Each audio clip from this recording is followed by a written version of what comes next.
right, today we're jumping into a deal review for a software and services company. It is a global organization, publicly traded, 7,500 plus employees.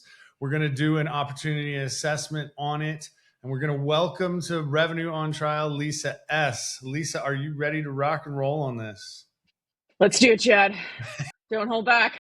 All right, before we begin, I'm going to set the stage like I normally do before any deal review. First time through, I'm going to ask you a series of yes or no questions. I just need to know yes or no. You have the information or you don't. I'd much rather hear you say, I don't know, rather than you think or you feel. Not that I don't care what you think or feel, but in this instance, we need to know what you've actually heard from and confirmed with the prospect. If I interrupt you, please don't take it personally. I'm trying to keep us on track for time. Does that all sound good? Yep.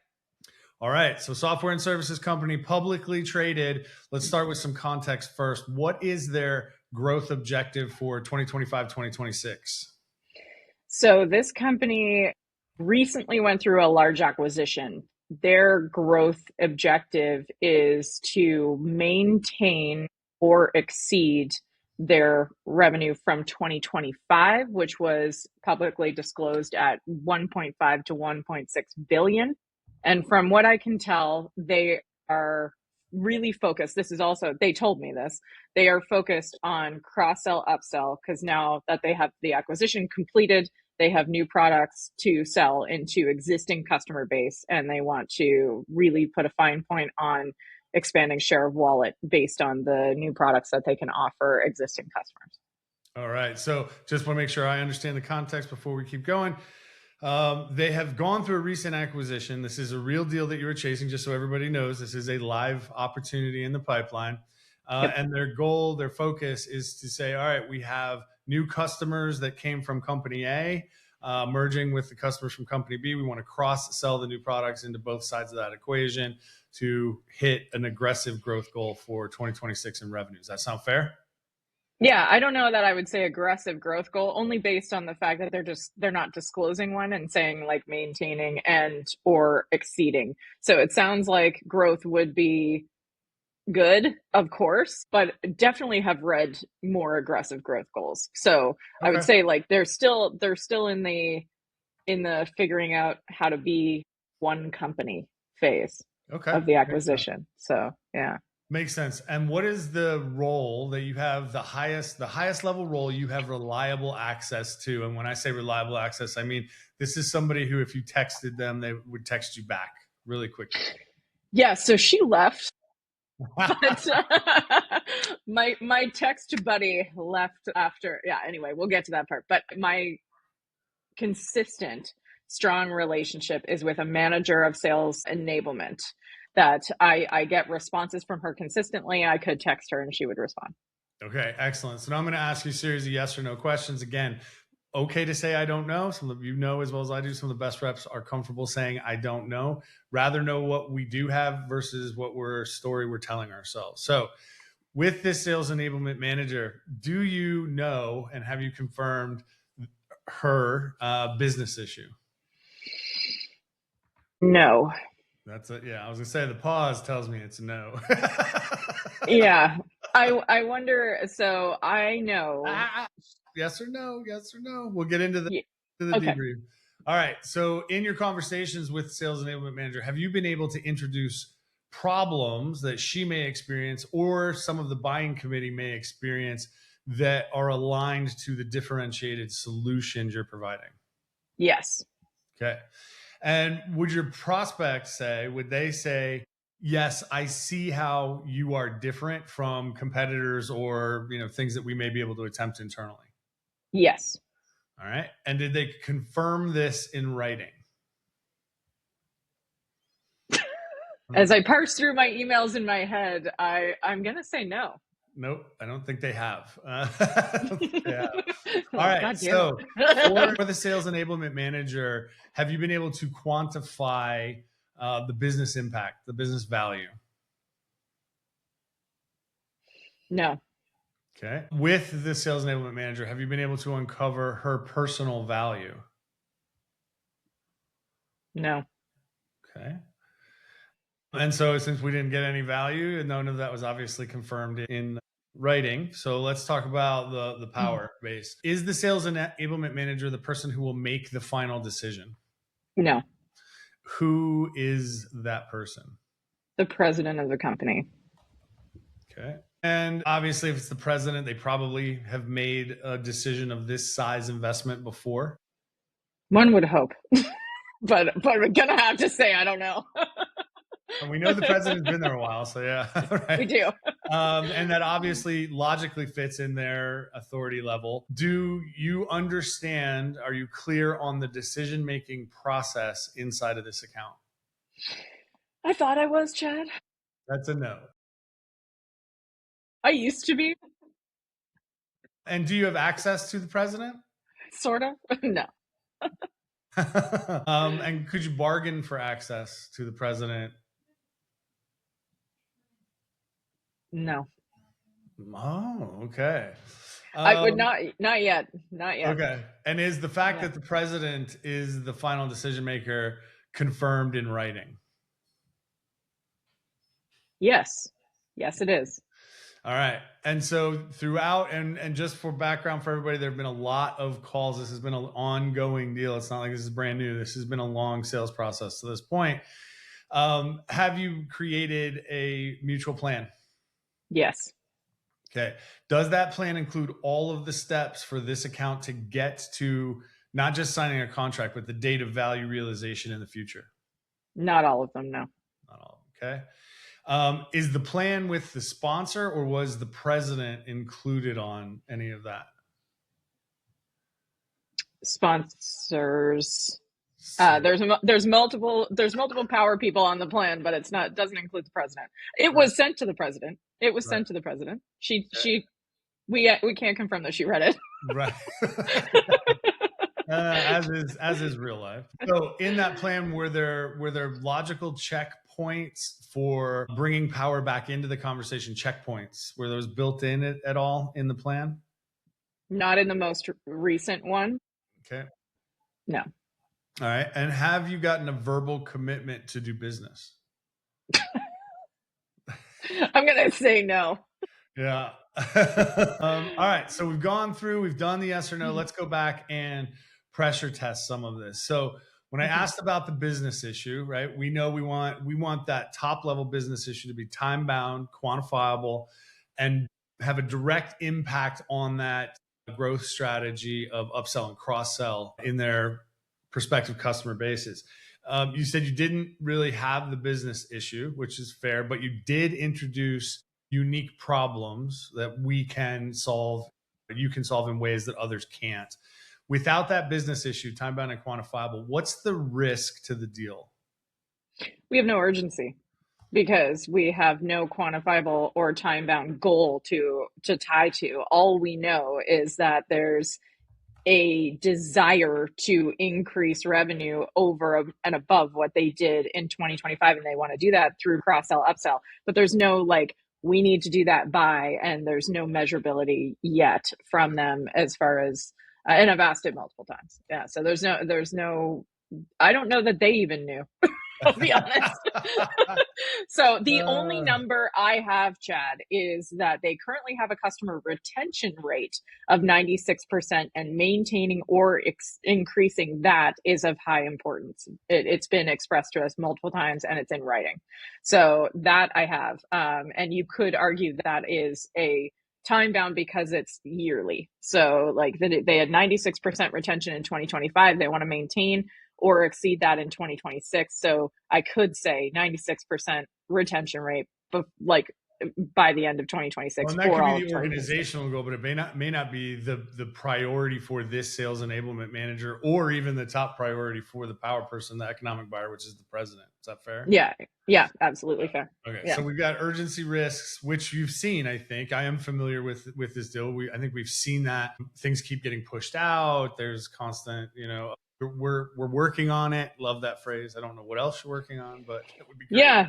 And maybe this is a time just for the quick sidebar of this was to the finish line final presentation. It was supposed to be decided, which was communicated with us in 2025. This decision was supposed to be made before the end of 2025. Power change, which we'll get into. But Just for the people on the call that are wondering, how the hell does she even have a deal? Because I said no to everything.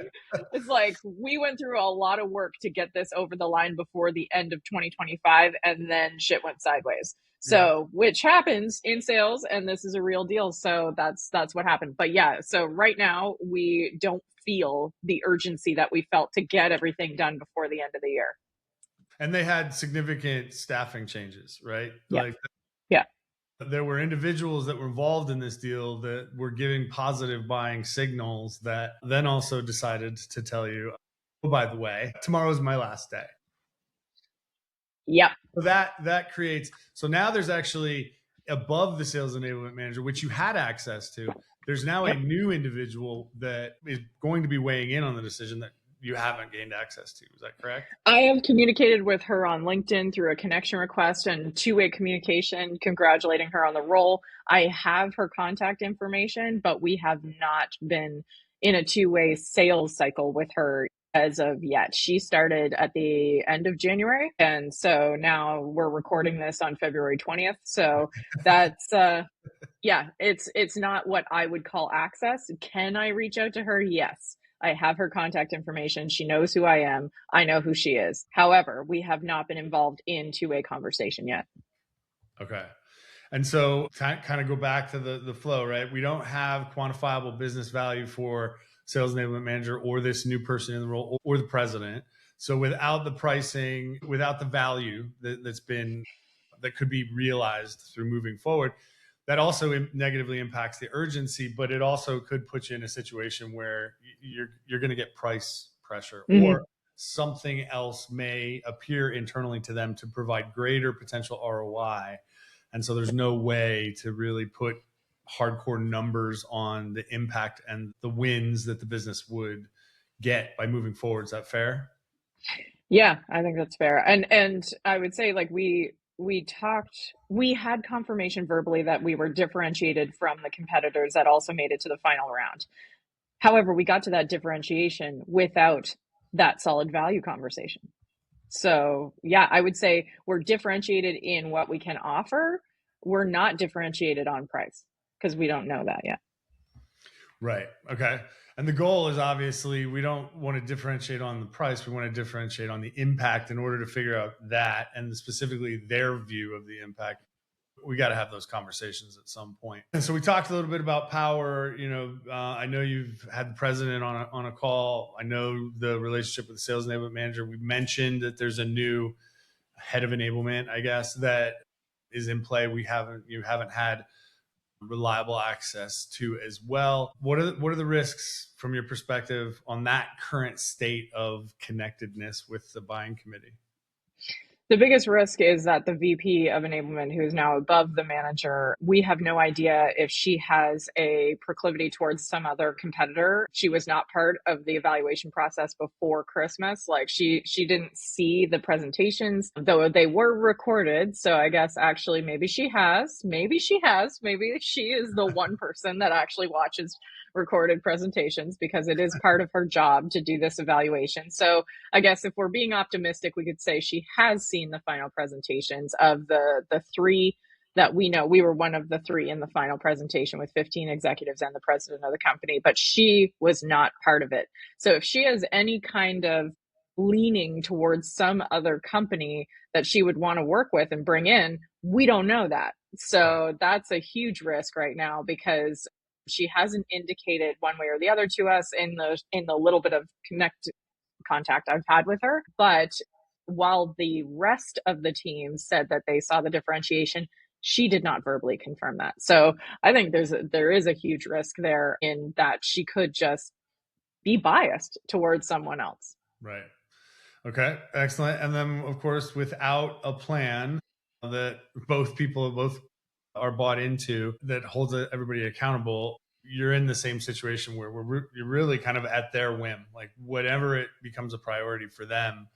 Right. So there's no way to predict when this opportunity could close or even to forecast it accurately. Fair? Fair. Yeah, I had it late stage pipeline because we made it to the final presentation with a plan. We were told that this was the president's initiative. It's her baby. She was the one who said they wanted to bring in someone to do this initiative. So we had direct connection to a power person's agenda. And then when the power structure changed, the people that were on the top of that committee left the company. We have not since heard anything urgency wise in the president caring if this initiative gets done this year. And every month that goes by, we slip further away from that goal being achieved inside of 2026. So yeah, I would have forecasted it as late stage pipeline at the end of 2025. And then now I can't say that I know what any of the plan urgency is. So yeah, to your point, it's like floating out there amorphously. Okay. I'm wondering if I should move on with my life.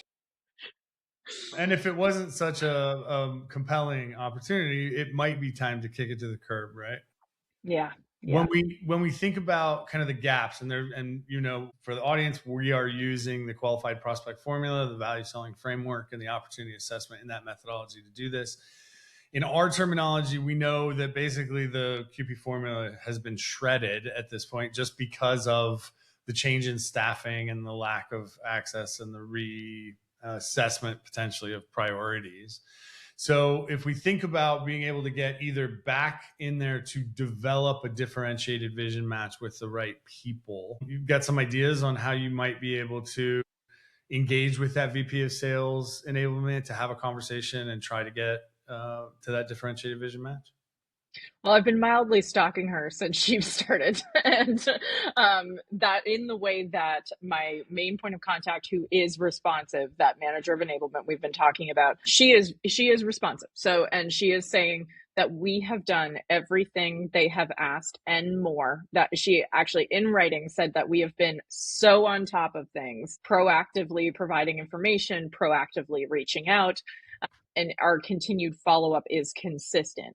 So we've done everything as far as what I can do to get that access. And I have been told that it will be provided when the timing is right. Now, my contact, my girl over there, she decided to take 2 weeks of vacation after their SKO. So I'm currently waiting for her to come back from vacation. And because I sent a follow up this week, actually, and still got her out of office. So I am waiting for her to get back from vacation to actually have more direct conversation with her.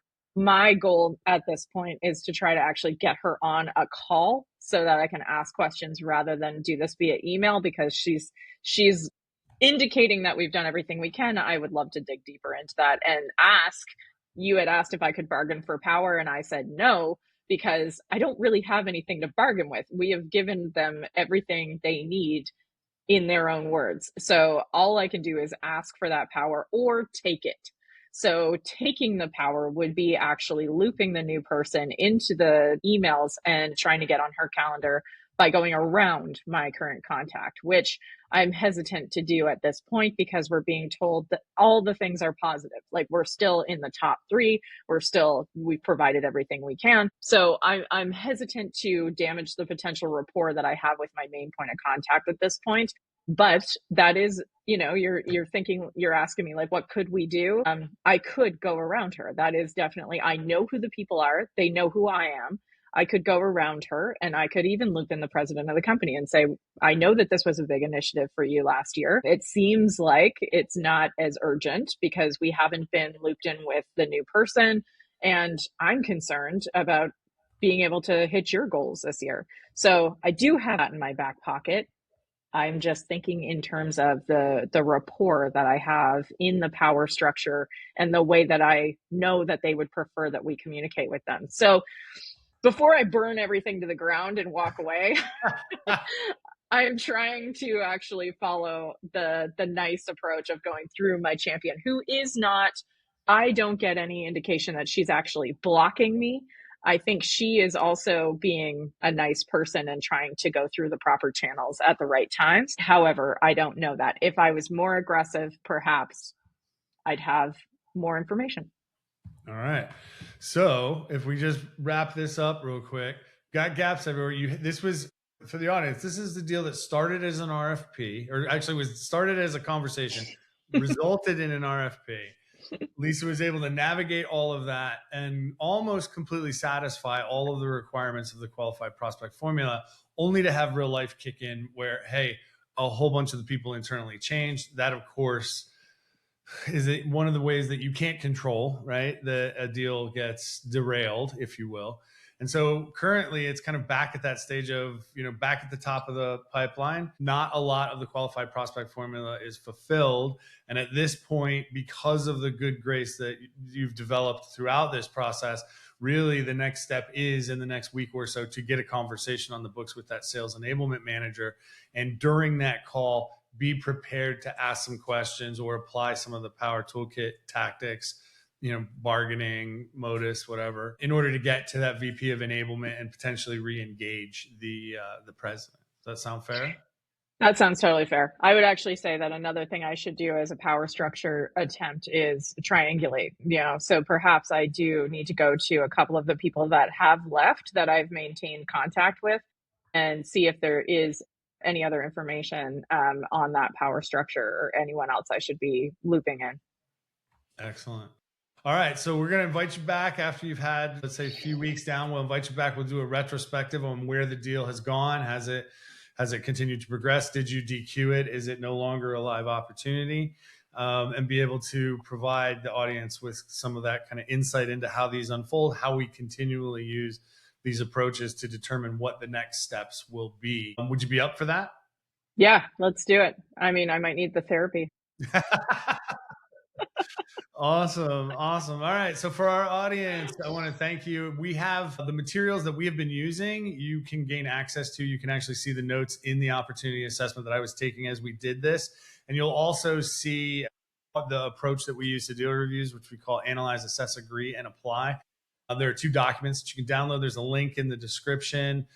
Drop your name and email. We'll shoot it out to you so you can get access to that, see those notes, and see some of the materials that we're using as we track these deals and interrogate these deals and put the revenue on trial. So thank you very much for being here. We look forward to seeing you on the next episode. Lisa, thank you very much for being willing to step into the box. Thank you so much. And pray for me, people. This is a big deal. I forgot to mention that. This is well over 6 figures. So please send me all the wealth and abundance vibes. All right. We'll see you next time.